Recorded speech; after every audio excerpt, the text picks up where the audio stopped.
Hello, welcome to my review of Jupiter's Legacy. Um, this is gonna be a spoilers review, so if you haven't seen it, maybe you should stop right here and then come back after you have seen it. But before you go, it was okay. I like it enough that I would like to see a season two. So here come the spoiler review. When I saw the trailer for the series, it didn't really thrill me. Okay, it was okay, but it didn't knock it out the park, and I really didn't care to see it, to be honest. But I'm glad I sat down and watched the first episodes. Often, the first episode need to grab my attention in order for me to continue with the series. Especially on Netflix, I have started many series, but usually after the first, sometimes the second episode, it's over. I didn't like it enough to continue. So overall, the first episode did its job. It grabbed my attention enough, especially at the end, the big battle.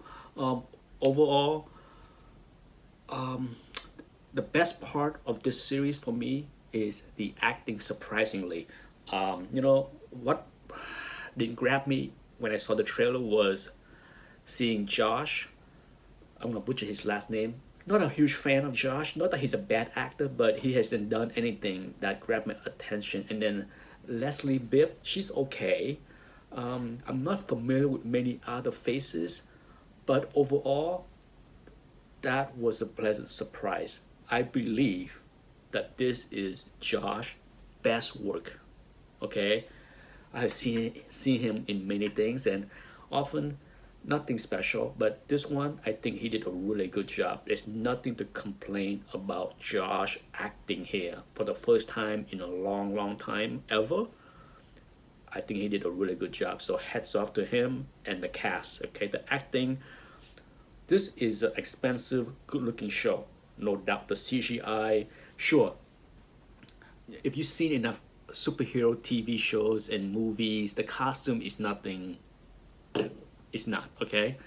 The power, sure, it's interesting, but it's not as if we haven't seen some form of what their power is for the most part. Okay, so that's nothing special.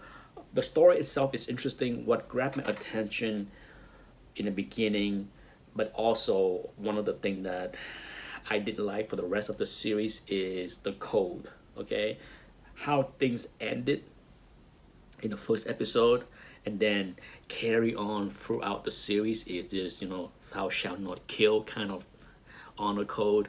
I didn't agree to that. Okay, one of the reasons why, as a comic book fan, my top two favorite is Wolverine and the Punisher, because I'm just that kind of comic book superhero fan that like to see my superhero kill if they have to.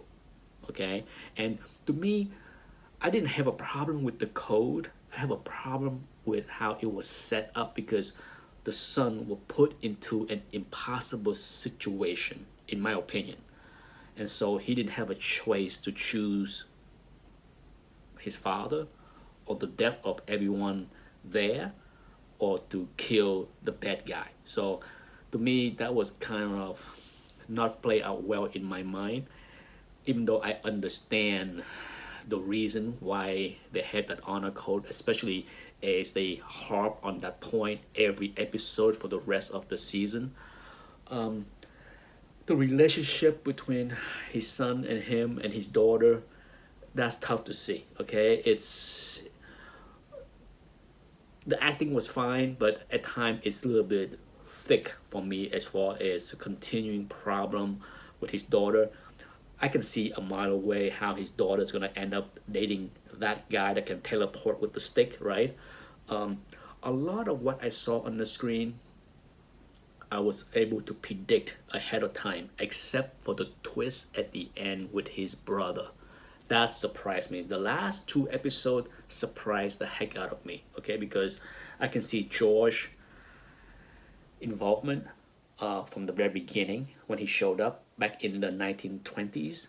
I like how they had that flashback throughout the season to show you how these special individuals got their power, but at the same time, how they got the power didn't really work for me. Okay, it was a nice journey, a mystery to see how all of that happened, but the payoff didn't work for me as far as how they were chosen. Um, what else? The other thing that didn't really work for me, and I'm still confused because I did not read the books.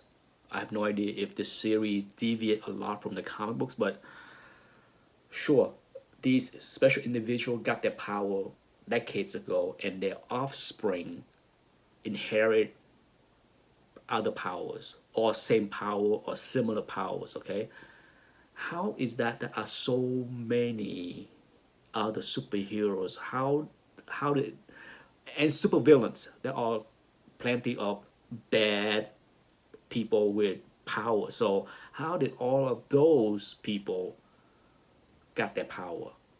If you have the answer, let me know, because to me, the offspring branches must have been from the same few trees, right? There's only a handful of people that have the power. So how is it that there are so many superpower people out there, both heroes and villain?